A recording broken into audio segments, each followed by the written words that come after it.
Hello, my marvellous sausages. Well, we've got a new artifact, the Bell of Conquests, and that means we've got a shed load of new mods to have a look at as well. So quickly, just in case you don't know how to get this Bell of Conquests, you just run through the initial missions of the Season of the Chosen, which will just kick in once you jump into the season. You complete a first set of battlegrounds, and then you go to the Helm, which is the new room in the tower, and you'll get given this Bell of Conquests. Now, if you're not too sure how this works, you basically earn unlocks by earning XP, and then you have to unlock a certain amount of mods before you can go up to the next level. So for example, we've got our first row here, which gives us all our champion, anti-champion mods, and then once you unlock one of those, you'll unlock the second row, and then you have to unlock a further 4 to unlock the third row. So you can see I've unlocked 5 here.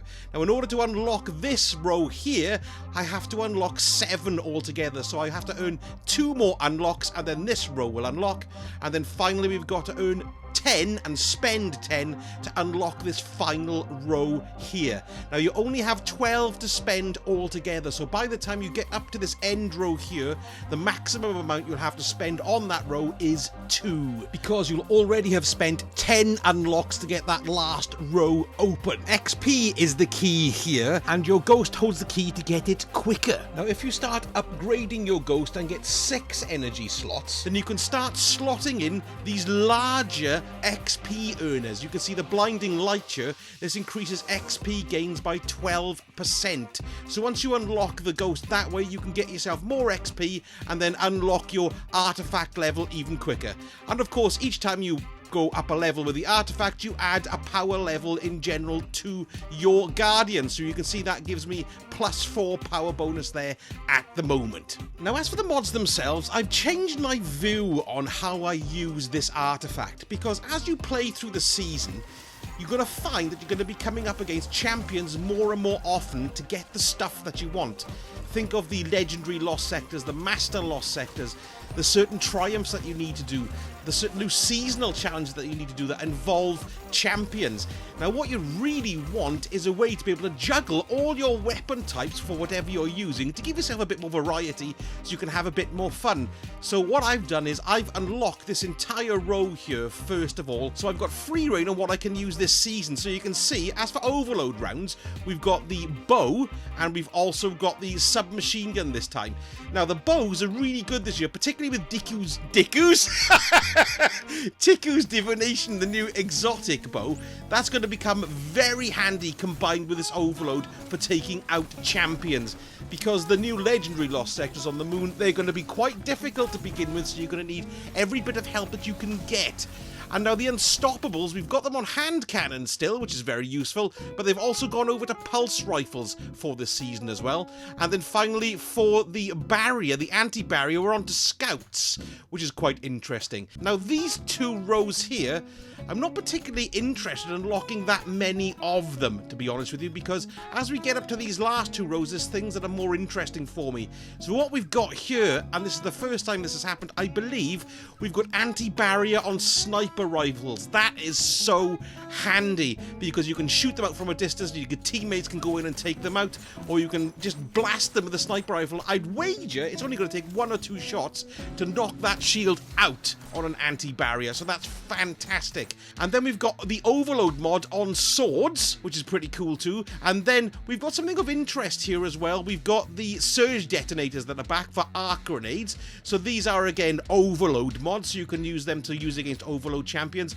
And we've got unstoppable punchings as well with Inferno Whip. So that's quite interesting too. Another thing that's caught my attention this season is we've actually got some stasis mods here as well, which I've never seen before. This is the first time. So we've got this one here called Resonant Siphon. 7 mods to unlock, of course, in this level, but it says gain stasis ability energy whenever you or a member of your fire team stuns a champion. So that's pretty cool for getting a stasis ability. And then over in the next column, we've got Focusing Lens. Your light abilities do bonus damage to combatants affected by stasis. So that means that if you're running in a fire team and one of you is using stasis, then you're using light, you're going to do more damage, or vice versa. So that's pretty cool for having fire teams and inflicting damage in a team sense.